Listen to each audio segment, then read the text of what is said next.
I'm 40. Am I too old for law school? I get this question every single week. From people who are 35, they ask a version of it. People who are 51 ask another version. People who are 58 and have wanted this for 20 years and are still asking for permission from a guy they don't know on the internet.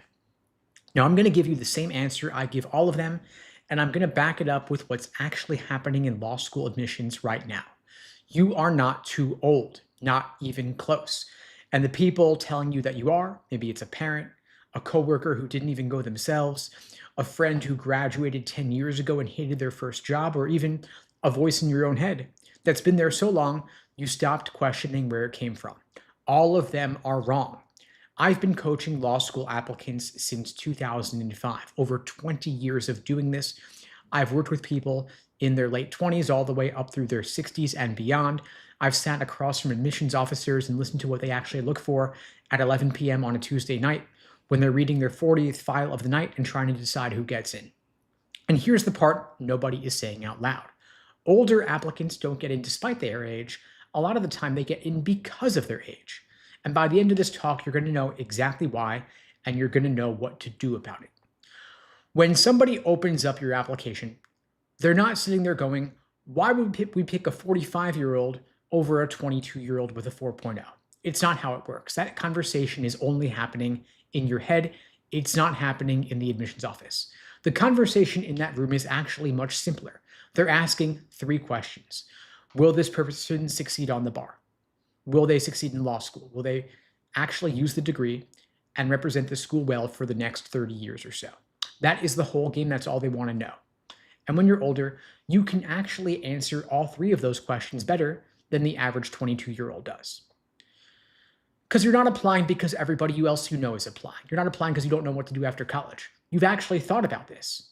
You've earned the money, you've talked it over with the people in your life, and you've made a real decision. And admissions can smell out the difference. They've read 4,000 files each year. They know what a person who's been thinking about this for 10 years sounds like, and they know what a person who's been thinking about it for 10 minutes sounds like. You're the first one, you're the former, and that's an advantage you didn't even know that you had. So what does law school actually put you through? You're going to read 200 to 300 pages a week. You're going to write under brutal time pressure. They're going to cold call you in a room of 80 people and make you defend a position the professor told you to take 5 seconds ago. And for 3 straight years, you'll be managing overlapping deadlines that contradict each other. And if you've had any kind of real career, you've already done a version of this in the past. Maybe you ran HR for a 200-person company. Maybe you taught 5th grade. Maybe you managed a restaurant during the pandemic, or you raised 3 kids while working night shifts at a hospital. Whatever it was, you built that muscle. The 22-year-old in the seat next to you hasn't. Now, I want to tell you about a student of mine, early 40s, when she started law school, 2 kids, a mortgage, a full-time job. We'll call her Angela. First semester, October, one of her professors moved a major paper deadline up by 10 days with almost no warning, classic 1L move. The 22-year-olds in her section came apart. The group chat was on fire, 3 all-nighters minimum, people crying in the library at 2 a.m. You've seen it before. Angela just opened up her calendar, moved a few things around, and walked into office hours. She calmly explained her situation, asked for an extension, and gave the professor a backup plan in case the answer was no. The professor said yes in about 30 seconds. No drama, no tears, just a person who'd had a decade and a half of it dealing with curveballs and knew how to ask for what she needed. That is what experience buys you. You can't cram it, you can't fake it, and the 22-year-old with a perfect transcript can't outwork it. Now let's talk about your undergraduate GPA, the one you've been embarrassed about for 25 years. It's probably bad, but it's also old too. Maybe it's from a time you'd rather not think about anymore. You've outgrown it. Maybe you switched majors twice. Maybe you partied through sophomore year. Maybe your family fell apart that semester and you barely held it together. Honestly, maybe grad school wasn't even on the table back then for someone like you. But admissions officers are good at reading context. They know that who you were at 19 is not who you are at 45. They will absolutely de-emphasize an old GPA if you can give them a strong record of what you've done since then. If you can show them a solid LSAT score, career growth, continuing education, a long stretch of running a business, anything that says this person's trajectory has changed. I had a student come in with a 2.7 GPA from 1998, nearly 30 years ago. By the time she applied to law school, she'd been running a multi-million-dollar real estate operation for over a decade. Her LSAT score was strong. Her personal statement was clear. Her resume looked like someone who was going to dominate law school. And she got into multiple top 20 law schools. Your GPA from 25 years ago is not the focus, it's a footnote. As long as the rest of your application tells a louder, more recent story, the GPA gets pushed to the side. Now, the reason I'm talking about this now is because a 47-year-old called me last month panicking because he was trying to track down his old undergraduate chemistry professor from 1996. He hadn't talked to the guy in 28 years. That is pointless. It's a wild goose chase. It's a total waste of time. You don't need an academic letter of rec from a professor who barely remembers you. Law schools know that people in their 40s aren't going to have a warm relationship with their old professor. They've already moved on. What they want is somebody credible who can speak specifically to your work ethic, your judgment, your writing, how you handle pressure. Could be from a current manager, a senior colleague, a client, a board chair, a former boss from a job you left a couple of years ago, as long as they remember you well and can write something that's not generic. I had a student use a letter from a nonprofit board chair she'd been working with for 6 years. It wasn't academic, but it was still painting a picture of somebody who showed up and solved problems nobody else wanted to touch and could lead a room. And that letter is worth more than any college reference letter would have been. What matters here is that your letter is specific. If it says, so-and-so is hardworking and a great person, that's going to hurt you more than it's going to help. It says nothing at all. But if it says that you rebuilt the entire reporting system from scratch and saved them from a 6-figure audit, that's a lot more useful. So when you ask somebody for a letter, don't just say, hey, can you write me a letter? That's going to give you a generic letter. You want to walk them through what the school is looking for, give them 3 or 4 specific moments they can reference, and send them your resume and personal statement, by the way. It's going to make it easier for them. The better you can prep your recommenders, the better your letters will be every single time. That rule about having a 1-page resume is built for 22-year-olds with a part-time job at a coffee shop and 1 summer internship. That is not your life. You have had a 20-year career. You've led teams, you've launched things, changed industries twice. You can't fit that on 1 page and you shouldn't try. 2 pages could be fine for you, but you want to make sure that every line on the resume is doing work. It's showing leadership, showing analytical thinking, showing you've worked with rules, regulations, contracts, compliance, that you've negotiated, that you've trained or mentored people. Your job here is to build a case for admission, that you will make a great lawyer, and here are a bunch of specific reasons why. Personal statement, same deal. You don't have to explain your whole life. Just tell them one focused story about what pulled you toward law school, what in your past makes you ready for it, and what you're going to do with the degree. Now, older applicants tend to fall into a specific trap here. You've got so much material to work with that you try to cram all of it in. The 22-year-old doesn't have as much to say, so they try to say it cleanly, but you've got everything to say, and so it's more work for you to try and make it focused. But the best personal statements I've read from older students are about half the length of the rough draft. So pick the one through line and cut everything that doesn't serve that purpose. Now, let's say you do everything right and you get in. Now you're walking into your first day of contracts class, surrounded by 22-year-olds in hoodies, typing 110 words a minute, throwing around Latin phrases like they invented them, not that they just learned it last week. You're going to feel out of place, maybe for the first week, maybe the first month.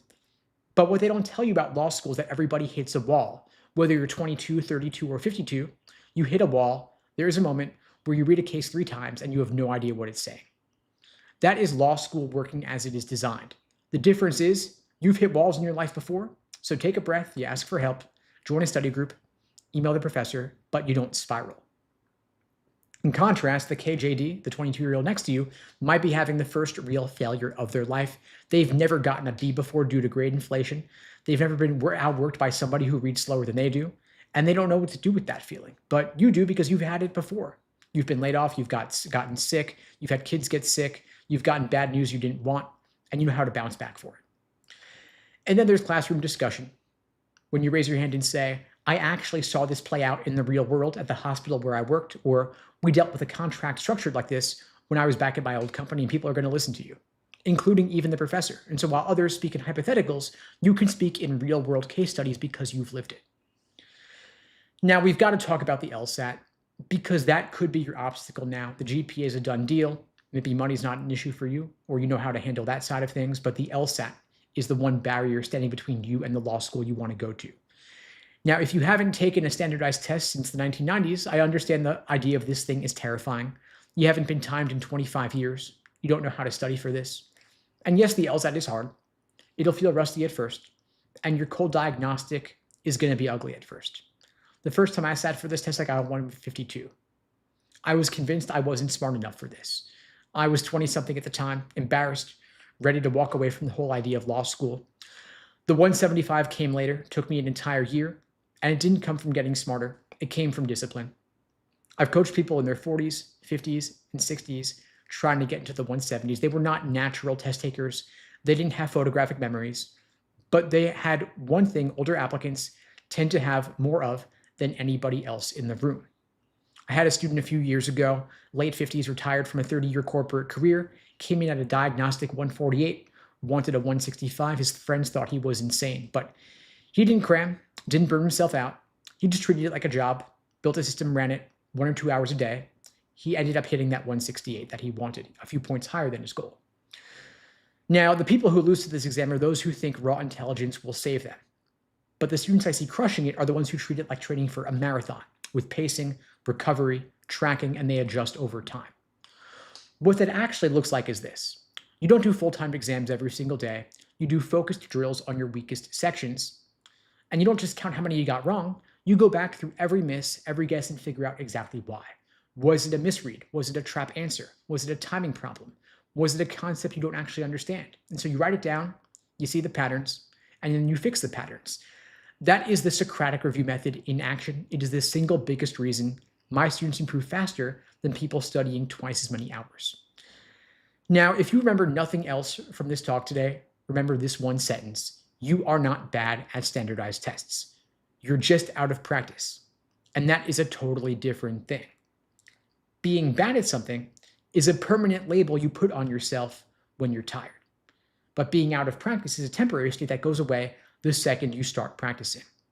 You can rebuild reading speed. You can train your brain to move faster through logical reasoning, and spotting the flaw in an argument in 20 seconds instead of 2 minutes is a learned skill, which means anybody who's willing to do the work can learn it. None of that happens overnight, but it will happen with the reps. Now, older students underestimate how fast they're going to improve. They'll take a diagnostic, they'll get a 148, and they'll convince themselves it's a ceiling. But 6 weeks later, with a real plan, they're at 158, and they don't even know what hit them. Because they take it seriously, they don't skip the steps. They don't half watch a video while doing dishes and college studying. They show up, they do the work, and they review what they did. And that alone puts them ahead of most of the test-taking population. Now, a quick aside before I keep going here. I'm not telling everybody to go to law school. If you're thinking about it because you want the prestige, or because you don't know what else to do with your life, or because somebody told you you were smart and you should be a lawyer, that's not a reason to go. The people who quit 3 years in are usually the ones who never had a real reason to start with. But if you've been thinking about this for years, if it keeps coming back to you, if you can clearly say why you want this and not just why you want out of where you are right now, that's different. Now let's talk about the math you've been doing in your head. If you're sitting there going, if I start now, I won't graduate till I'm 50. I'll only have 15 years of practice. Is it really worth it? Thing is, you're going to be 50 anyway. You could be 50 with a law degree, or you could be 50 wishing that you'd applied. There is no third option where you stay 47 forever and never have to make this decision. The clock is moving whether you want to apply or not. The only question is who you want to be when it gets there. And by the way, 15 years of legal practice is a real career. People build entire practices in 15 years. They make partner, they start firms, they do work that actually matters to them. The only thing 15 years isn't long enough for is the version of legal practice where you've got to climb a ladder you don't actually want to climb. You're 47, you already know you don't want to climb it. So if you're sitting there at 35, 42, 51, wondering if it's too late, it's not even close. Law schools want you. They want the experience and the maturity. They want somebody who's going to finish the program, pass the bar, and represent the school for the next 3 decades, not someone who's going to bounce in 5 years to go work at a startup. The only thing that's going to stop you is the voice in your head that's been wrong this whole time. You've already handled harder things in law school. You've been through job losses, health scares, years of raising kids. The first time you noticed your parents getting older, you sat across from a doctor and got news you didn't want, and you made it through Mondays where everything fell apart before 9 a.m. Law school is hard, but it's not harder than your life has already been. Now, if you want help getting a higher LSAT score, getting into a better law school, getting more scholarship money, I'm happy to help you out. I'm offering free LSAT tutoring for everybody watching this now or later. The link to book that free tutoring lesson with me is unpluggedprep.com/start. The link is below the video on YouTube, pinned in the chat on YouTube, in my bio on TikTok and IG. That is an open offer for everybody watching this now or later. I've also put together a free easy LSAT cheat sheet to help you jumpstart your LSAT prep. The link to grab that cheat sheet is unpluggedprep.com/cheat sheet. It's also below the video in the chat in my bio as well. Quick reference on everything LSAT and law school admissions, logical reasoning, reading comp, and so on. I see a bunch of questions here in the chat. I will get to as many of them as I can. Feel free to drop them in. Anything at all, LSAT and law school admissions, happy to help you out. Scanning through here, seeing what's coming in. Mommy to toddlers plus twins says, I'm a nurse, mom of 4 little ones, I'm 35, I'm in Michigan, don't even know where to start. So first off, you can rock this, you can get into law school, you can ace the LSAT, you can become a successful attorney. The question is all about your scheduling and your priorities, right? Because you're busy, you're working, you have 4 little ones, toddlers and twins. It's a lot to take on here. The thing is about how you allocate your time for your LSAT study plan. So can you carve out time before work, during lunch, during breaks, after work, on the weekends, early morning before everybody's awake, late night after everybody's gone to bed? Being strategic with your time, blocking it off, getting support and buy-in from your family, a significant other, friends and such. Anyone, you need support from your community to help you make this happen, because LSAT prep takes time, law school takes time. You need others to help you balance and juggle your other obligations, including the kids, including work. And so if you want to talk through this, you can, of course, book the free tutoring with me. We look at where you're at right now, what your goals are. We help you craft an action plan to help you get from here to there over that time frame. So book the call with me if you haven't already. We could talk through it more, but you can succeed on this. You can get into law school and become a successful attorney. I'm rooting for you. KT6 asks, I've never studied for the LSAT before. What do you recommend the first step to be? So starting off, you might want to take a cold diagnostic test, a practice test, just to establish a baseline, a benchmark from which to measure your later future progress. You can access a free LSAT practice test on the LSAC Law Hub website. They give you 4 practice tests for free. Take it under strict timed conditions. Don't take it as an indication of your potential, though. Just take it as a baseline benchmark to measure where you are now versus where you're going to be later. And then look at your weak areas. Look at the highest yield question types that give you trouble. In other words, what are the most common types of questions that give you the most trouble? And then craft an action plan to tackle those types. In logical reasoning, for example, the 3 most common types of questions are necessary assumption, inference, and flaw. So I would start there, mastering those. We divide LSAT prep into 3 major phases: accuracy, pacing, and endurance. Accuracy is drilling LSAT questions by type to better understand the proper perspective from which to view each section, each question type. Then pacing is doing individual timed sections to work on how you allocate time over the course of the section. And then endurance is doing full-length timed practice tests to build up your endurance, your stamina, so that test day itself will be like just another run-through. If you want help crafting your study plan, reach out, book the free tutoring with me. We could talk through it more. We create personalized coaching programs for students to help you get from your starting point to your goal score by your target LSAT test date. If you're taking the LSAT in June, only have 1 month, we're going to take a more intensive boot camp style approach with live coaching 7 days a week. If you're taking it in August or September or October, we can take more of a slow and steady approach because we'll have more time to get you to your goal.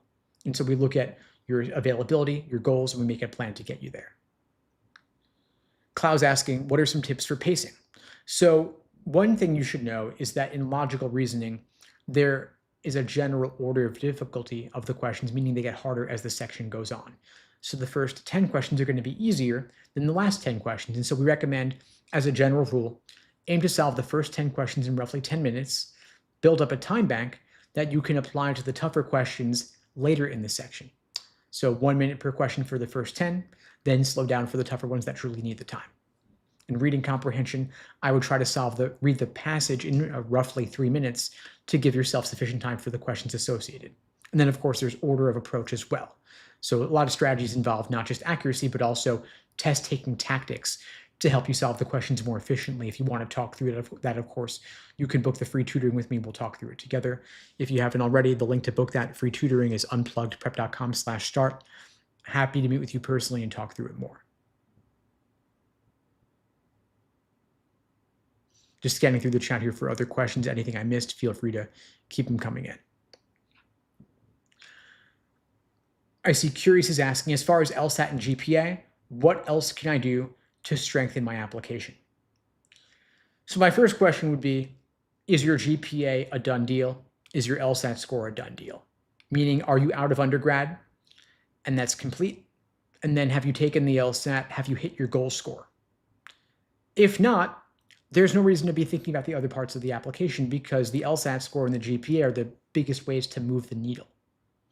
A lot of times folks ask about the application and they ask about the non-numbers things, the non-LSAT and GPA, because they don't want to think about the LSAT, but the LSAT's what they should be thinking about. And so first and foremost, I want to ask, have you hit your goal score on the LSAT? When I say goal score, I mean specifically, have you achieved an LSAT score officially on your score report that is higher than the medians of the law schools that you're targeting?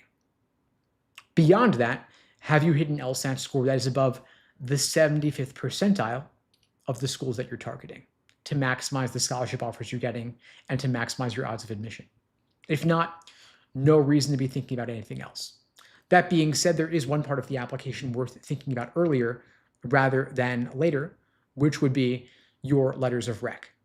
The reason I'm talking about letters of rec here is because that is the one part of the application that you are relying on someone else to complete for you, and that's going to take time to get those letters from them. And in other words, if you want to apply in September, now is not too early to ask for the letters because it'll take time for them to write the letter. And of course, they might be writing letters for lots of different people. Additionally, do you have the relationships with your recommenders such that they will write you a really killer strong letter? If not, you want to cultivate the relationship first, give it a bit of time to get warmed up, then ask in a month or so when they know you better and when the relationship is more solid. And that could be professors, could be employers, could be volunteer supervisors, or could be a colleague at work, a client, lots of different potential recommenders. But that part takes time. But everything else, I would back burner it, like the essays for the applications, personal statement, until you've taken the LSAT first and foremost. See a follow-up here saying that you're not out of undergrad yet, but application will be based on junior year, and the LSAT's not till August. Okay, so you're still in undergrad, meaning you've still got time to maintain and raise your GPA, so there's still worth devoting effort there, and your LSAT's in August. So in my view, you've got a full plate here. You've got undergrad classes, you've got the LSAT to study for. I wouldn't be thinking about what else could you be taking on right now. If anything, it's what can you take off your plate right now to keep your GPA high and to get the highest possible LSAT score in August. If you want to ask about other stuff, we could talk about it in August post-LSAT, post-undergrad. But until then, I would say anything else besides GPA and LSAT is a distraction. That's enough to keep you busy. Cloud's asking regarding rec letters, should we provide any guidance on what to include in the letter or simply ask for law school? No, you can provide guidance. I mean, when you ask for the letter, you can also give them a quick write-up with your reasons for wanting to go to law school. You can offer to give them some bullet points or details of things they might want to reference in the letter. Like in college, for the professor, for example, a copy of a paper you wrote or a quick summary of papers that you wrote. You can include for work, for example, projects that you worked on, presentations that you gave. All that can help make the letter richer and more detailed. So not a problem to offer to do that for them. It'll make their job easier, and it'll also give you a better letter.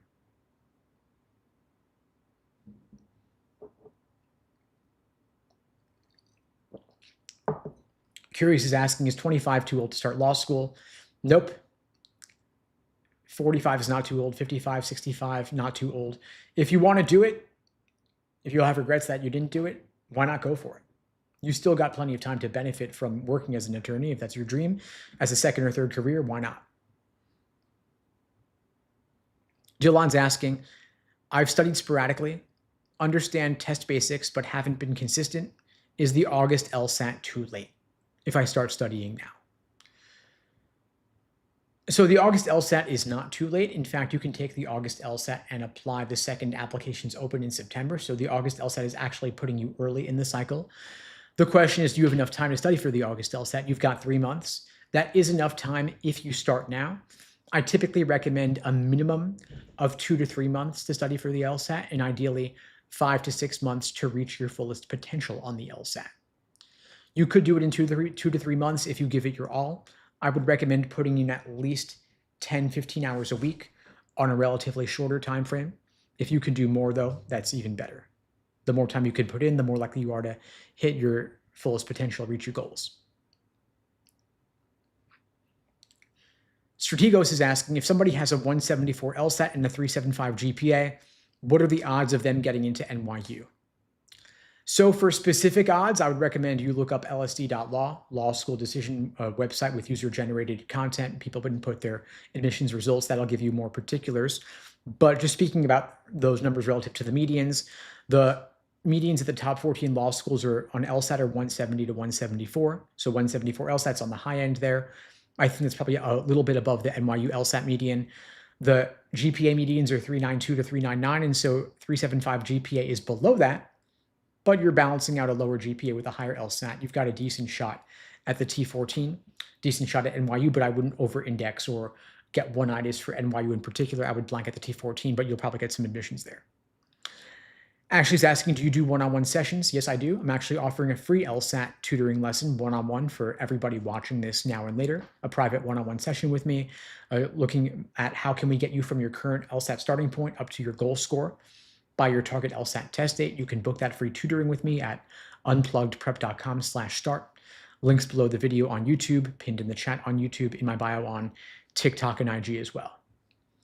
I see Braden's asking, is there a such thing as being too young for law school? A peer of mine graduated at 19 and applied this cycle. What do you think? I mean, why not shoot your shot? If you already finished undergrad and you know you want to go to law school, why waste any time?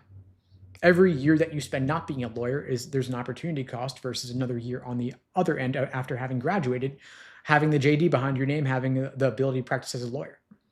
Law schools will respect the hustle, respect the Doogie Howser-ness of it all. I mean, why not go for it?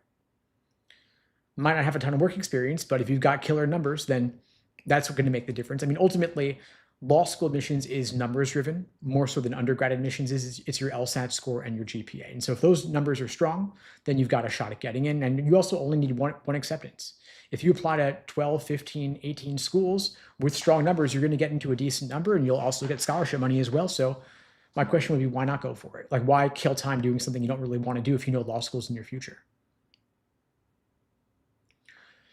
See a question from Zara asking, hi, Steve, got a 131 and a 140 in November 2025 and April 2026 official scores. What do you think I should do differently? My aim is 157 to 165, and I'm retaking in September. What do you think I should tweak? I'm a college junior, 3.7 GPA and on the dean's list, federal and state internship experience, and I know I want to make it to law school. Okay, there's a lot here. 3.7 GPA, dean's list, so GPA is fairly strong. I think it's a good GPA, and of course, dean's list is impressive. I just say fairly because of grade inflation. The GPA medians are insane, but 3.7 GPA is good. The big red flag here, of course, is the LSAT score. So we're looking for a 20, 30 point increase or so by September in the next 4 months. So I would need more context here. My first question would be, how did you study in the lead up to your previous LSAT takes? I mean, you went up 9 points from 131 to 140 over the span of 5 or 6 months from November to April. So that's a good increase, but we would like to see a lot more, right? So how did you study for each one of those takes? Did you self-study?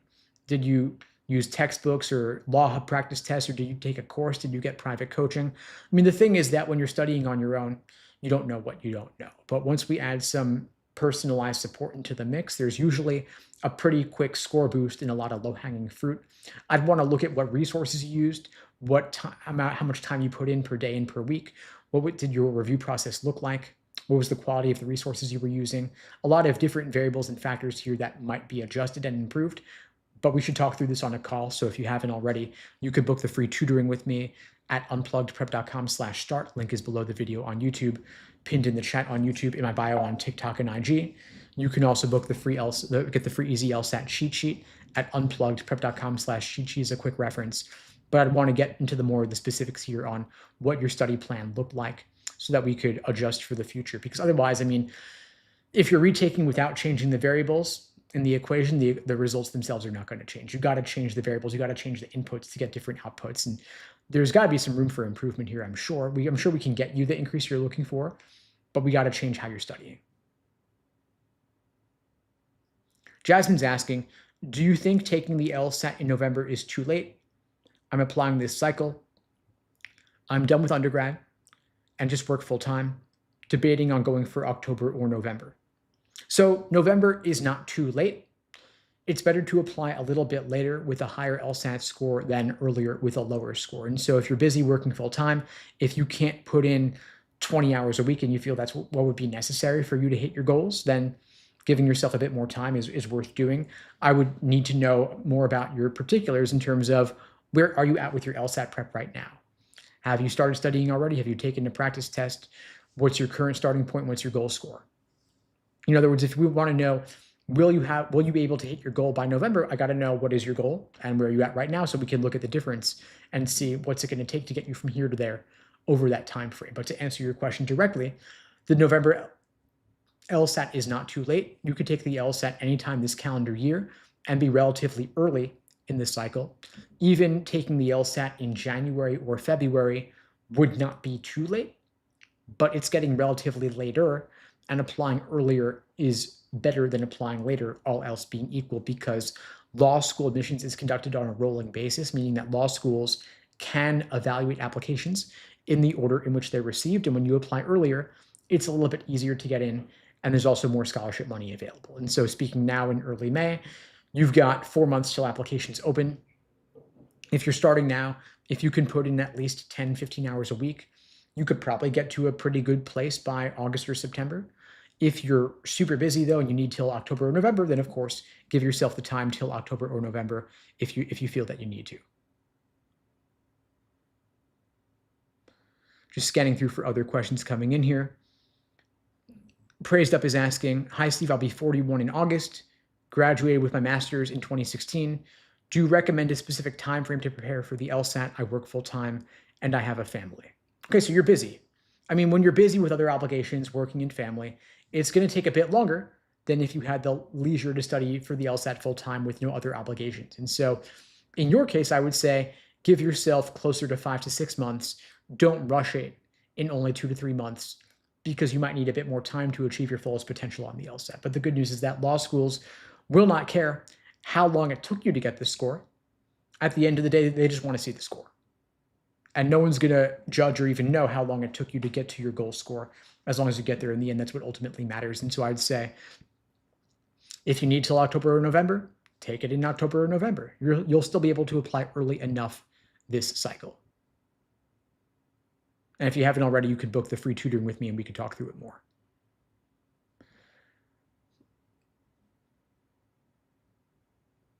Just scanning through for other questions here.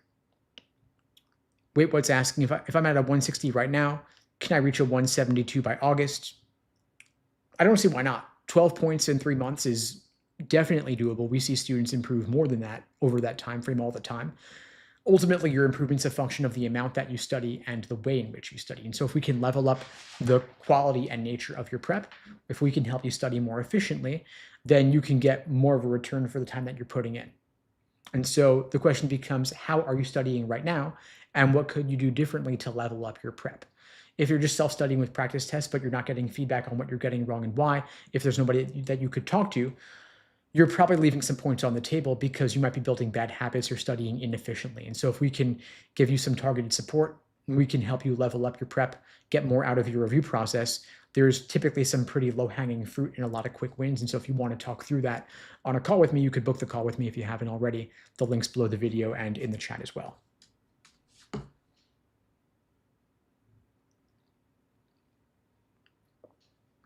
Eugene says, graduated in 2022 with a bachelor's degree. I'm 26 years old. Am I behind the 8 ball on the LSAT in law school? Haven't studied for the LSAT. So no, you're not behind the 8 ball on this. There's no one right time to apply to law school. A lot of folks take off time between undergrad and law school. They save up money, they work, they discover whether law school is right for them. And so you're totally fine. I mean, take the LSAT and apply whenever you feel ready to do it. If you need another year or two, you take another year or two. Ultimately, what matters is that you get there in the end, not how long it takes you. And so if you wanted to start now, you could start now studying for the LSAT and take it this fall and apply this fall and be in law school a year and a half from now, if you want to. If you need more time, that's okay too. The right time is whatever the right time is for you.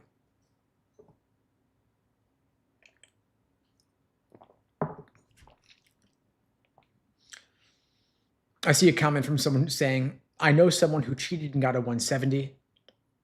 Well, that's a shame because if that's true, that's undermining the legitimacy of the system for everybody else.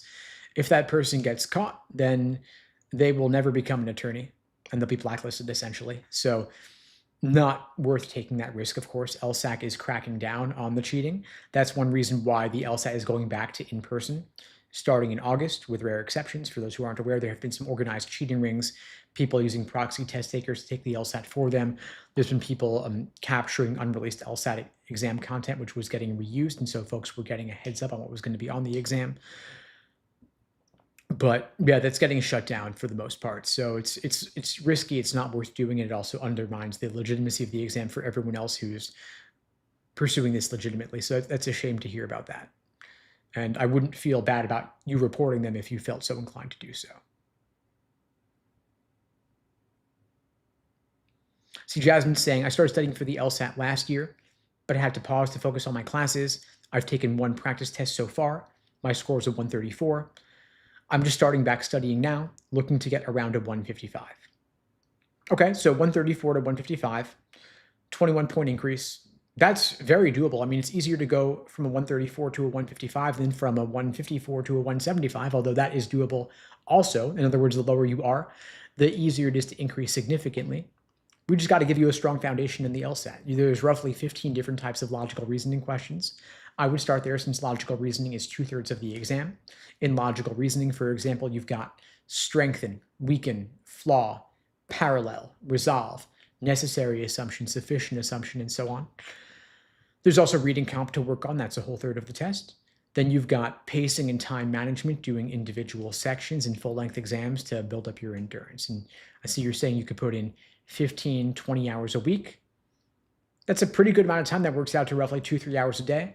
If you could put that in over the course of, say, 3 or 4 months, you could take the LSAT in August or September, apply when applications open or pretty soon afterwards, early in the cycle, and be in law school a year and a half from now if you want to. If you want to talk through what a custom study plan could look like, feel free to book the free tutoring with me and we could talk through it more. But your goals are very reasonable and I think we can get you there. Oh, Kiki's asking, I'm 3 months in. Would it worry you that someone's bouncing around from -2 to -7 on individual sections? That is a pretty big range there. I would definitely want to narrow the fluctuations. I would also look at if endurance is playing a factor, if getting warmed up is playing a factor. In other words, when you score -2 versus -7, what are the conditions under which each type of result tends to happen? In other words, are the -2s happening more on section 1 or section 4? Are the -7s happening more on section 1 or section 4? Sometimes folks need a bit of time to get warmed up on a practice test, and so they'll score worse on section 1 because they're not warmed up. And so the antidote to that is to do a couple warm-up questions before you start your practice test. Sometimes folks do worse on the last section because they're fatigued. And so in that case, you want to build up your endurance. One way to build up your endurance is to occasionally, and I really do mean occasionally here, take a 5-section practice test so that 4 sections seems relatively easier by comparison. Don't do that for every single practice test, of course, but here and there, occasionally, could be nice to do a 5-section exam to build your endurance just a little bit. We could also look at which section is this? Is this reading comprehension, or is it logical reasoning, or is it happening in both? We could look at your analytics. We could look at if there are any trends in which logical reasoning question types you're getting wrong, or certain topics or structures in reading comprehension give you more trouble. And we could shore up those weak areas, fill in those gaps. If you want to talk through that on a call, of course, happy to talk it through with you. For those just joining, I do these lives every single weekday, same time, same place, 2 p.m. Eastern, 1 Central, 11 Pacific, here on YouTube, TikTok, Instagram, wherever you're watching this. If you find this helpful, please spread the word.